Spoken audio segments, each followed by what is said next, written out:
ئەمە سیروان مولودپورم لە ئازای مؤسسەی بەرگری لە ئیحتیادی کۆلکەزێڕینەی پیرانشار.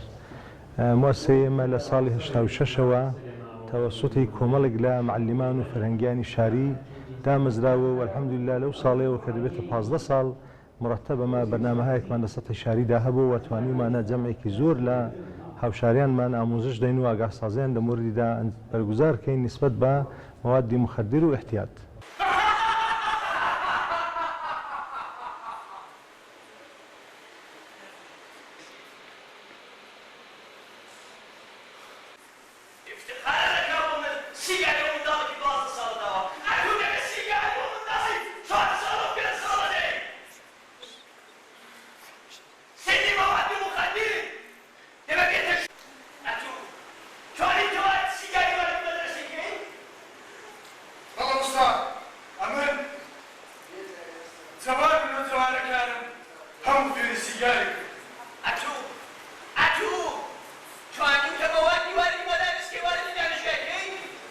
هدفی ئەسلی موسسەیمە ئیجادی حساسیت لەنێو خانەوادەکاندایە. وەختێکی یەکێک لە ئاعزای موسسەیمە دەچێتە مزگەوتێکی کە چەند سەد نەفەری لێ بەحسی موادی مخدر دەکرێت، هدفی ماوە نیە دەو جەمع مدەتەکەمەیدا 10 دقیقە یا 15 دقیقەیدا ئەمە بتوانینەوە جەمعی بکەینە متەخەسیسی موادی مخدر، بەڵکو هدفی ماوەیە کە هەر یەک لەو بابانەی یا لەو دایکانەی کە لەوێ دانیشتوونە لەو جەمعی نسبەت بۆ مۆزوعی حساس بن و ئاماریش نیشانی داوە و خانەوادانەی کە دایکان یا بابێن یا یەکێک لە ئاعزای خانەوادەکەیان نسبەت بە مەصرفی موادی مخدر حساسن، احتمالی توشبوونی منداڵەکانیان و بۆ خۆیان بە موادی مخدر معزەلی موادی مخدر زۆر کەمتر دەبێتەوە.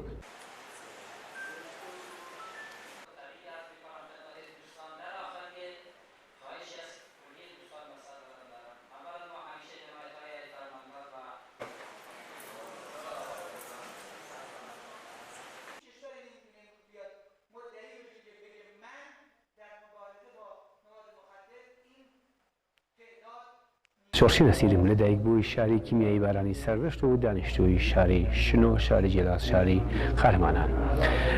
ئەوڕۆ ڕێکەوتی 5 تیری 1401 مصادف دەگەڵ هەفتەی بارزە بە موادی مخدر هاتینە شاری پیرانشار بە یارمەتی ئیدارەی بێهزیستی و کەمەندامان و ئیدارەی ڕۆشنبیری شاری پیرانشار. ئەوڕۆ فستیواڵێک و جەژنوارێکمان هەبوو کە یادکەین لەو ئەو کەسانی کە دووچاری احتیاط بوون، دووچاری بەڵای خانەمانساز بوون.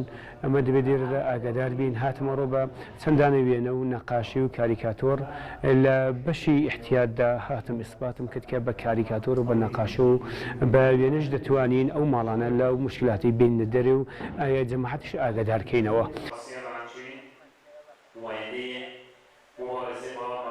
حسابهای خالص